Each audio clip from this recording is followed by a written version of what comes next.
దేవునికి స్తోత్రములు. దేవుని బిడ్డలారా అంతా క్షేమంగా ఉన్నారండి. ప్రతిరోజు ప్రభువారు చక్కటి వాగ్దానాల ద్వారా మనతో మాట్లాడి మనల్ని ఎంతగానో ఆశీర్వదిస్తూ ఉన్నారు. ఆయనకి మహిమ. అంతా క్షేమంగా ఉన్నారండి. ఈరోజు దేవుని వాగ్దానం ద్వితీయోపదేశకాండం 31:6. నీతో కూడా వచ్చేవాడు నీ దేవుడైన యెహోవాయే. ఆయన నిన్ను విడువడు, నిన్ను ఎడబాయడు. దేవునికి స్తోత్రం. హల్లెలూయా. ఎంత గొప్ప వాగ్దానమో చూడండి. నీతో కూడా వచ్చేవాడు నీ దేవుడైన యెహోవా, ఆయన నిన్ను విడువడు. ఎంత ప్రేమ గల దేవుడు చూడండి. ఆయన ఎడబాయని దేవుడు. శ్రమలు, బాధలు, కష్టాలు వచ్చినప్పుడు మన వారందరూ మనల్ని వదిలేస్తారు. నీవెవరవో నాకు తెలియదు అన్నట్టు దూరంగా వెళ్ళిపోతారు. కానీ మన ప్రభు వారైతే శ్రమల్లో, బాధల్లో, ఇబ్బందుల చేత, వ్యాధుల చేత సతమతమైపోతున్నప్పుడు మన దేవుడు మనల్ని విడువక, ఎడబాయక మనతో కూడా ఉండి మనలను ఆదరించే దేవుడు, సంరక్షించే దేవుడు. ప్రియ సహోదరి, సహోదరా, నీవే సమస్యల చేత నలిగిపోతున్నావు, ఏ ఇబ్బందుల చేత మనశ్శాంతి లేక వేదన పడుతున్నావు.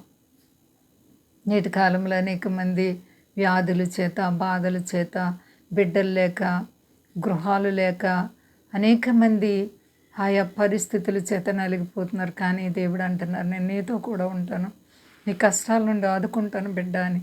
కాబట్టి నీ భయపడకు ప్రియ సహోదరి.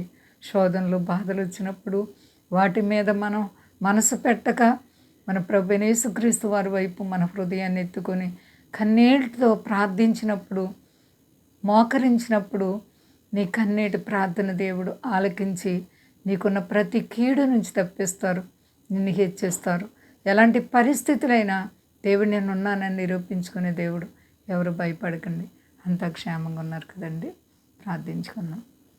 ప్రేమ నమ్మకమైన మా యేసయ్య గొప్ప దేవ, అవును ప్రభువా, నీవెల్లప్పుడూ మాతో కూడా ఉండి మమ్మల్ని విడువక, ఎడబాయక మమ్మల్ని కాసి కాపాడుచున్న దేవ, వేలాది కోట్లాది స్తోత్రాలు తండ్రి. ఈ ఉదయకాలం మా ప్రార్థన అంగీకరించండి ప్రభువా.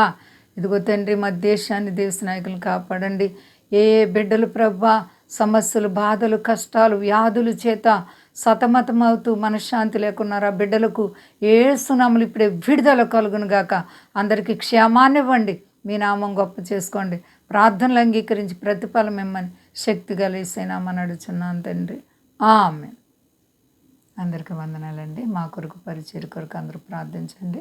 ప్రభువారు మిమ్ములను, మీ బిడ్డలను, మీ కుటుంబాలను దీవించి ఆశీర్వదించునుగాక. ఆమేన్.